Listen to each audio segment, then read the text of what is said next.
Hi boys and girls, this is Mrs. Denon. I'm so excited to be with you here and read chapter 8 in the Chocolate Touch. So let's turn to chapter 8 on page 81 and we're going to get started. English class passed without incident. Mrs. Plimsoll distributed word lists for her pupils to take home. The more words you know, she explained, as always, the more exactly you can think. There were some difficult new words, John noticed. Avarice, indigestion, acidity, unhealthiness, moderation, digestibility. As Miss Plimsoll explained the meaning of each one, it seemed to John as though they all had a special bearing on his present uncomfortable condition. At last the bell rang. Very well, class, Miss Plimsoll said. Time for outside activities. Good afternoon. Good afternoon, Miss Plimsoll.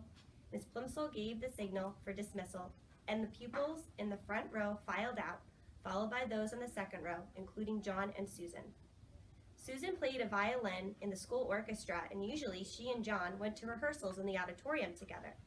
This time, Susan hurried on ahead of him. John followed very slowly.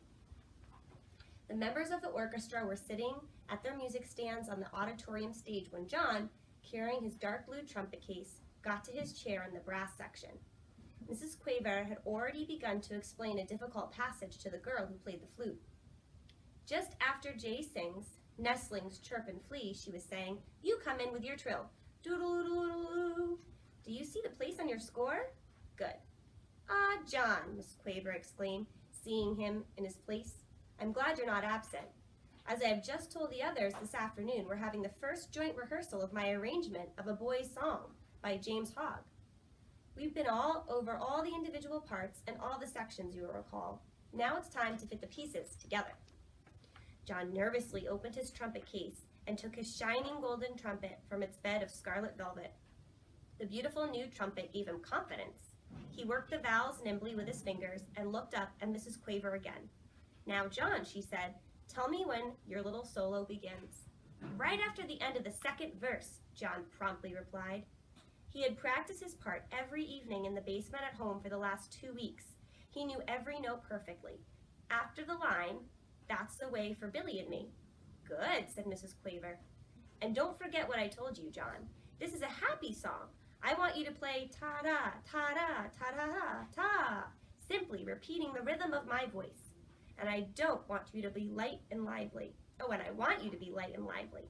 This is supposed to be the song of a boy who loves romping in the country. Ta-da, ta-da, ta-ta-ta, John thought. That shouldn't be too difficult. Even with the whole orchestra listening to him, he had played it over and over again at home, but he would have to try hard here. This was to be his first solo. Everyone else was depending on him to play it properly. Right, said Mrs. Quaver brightly.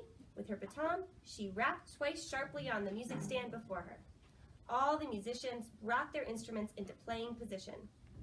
Susan poised her bow over the strings of her violin. John held his trumpet close to his mouth and wiggled his fingers on the valves. Mrs. Quaver's baton moved from side to side, up and then down. The cymbals clashed and the drums thumped. The pianist brought his fingers down on the ivory keys of the piano. The violinists and cellists made their ringing and whumping sounds. All were in perfect unison. The rehearsal had begun. After the introduction, one of the older boys began to sing. Where the pools are bright and deep, where the gray trout lies asleep, up the river and over the lea, that's the way for Billy and me. After the last line of the first verse, John's fellow trumpeter echoed the rhythm of the singer's voice. Ta-da, ta-da, ta-ta-ta-da. Mrs. Quaver smiled approvingly at the successful performance and, with her baton, gave the singer the signal to begin the second verse. Where the blackbirds sing the latest, an oboe went peep. Where the hawthorn blooms the sweetest, where the nestlings chirp and flee, the flute warbled according to plan. That's the way for Billy and me. John swallowed with an effort and put the mouthpiece of his trumpet to his lips for his solo. The mouthpiece instantly changed to chocolate. Then, almost as fast, the chocolate spread along the instrument, changing all the flashing gold into dull brown.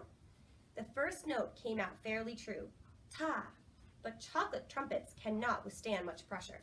The hole in his mouthpiece softened and clogged up, and the valve stuck as John desperately tried to finish his part.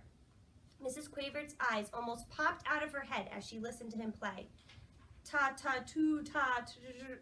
It sounded as though John were trying to play a soap-filled bubble pipe.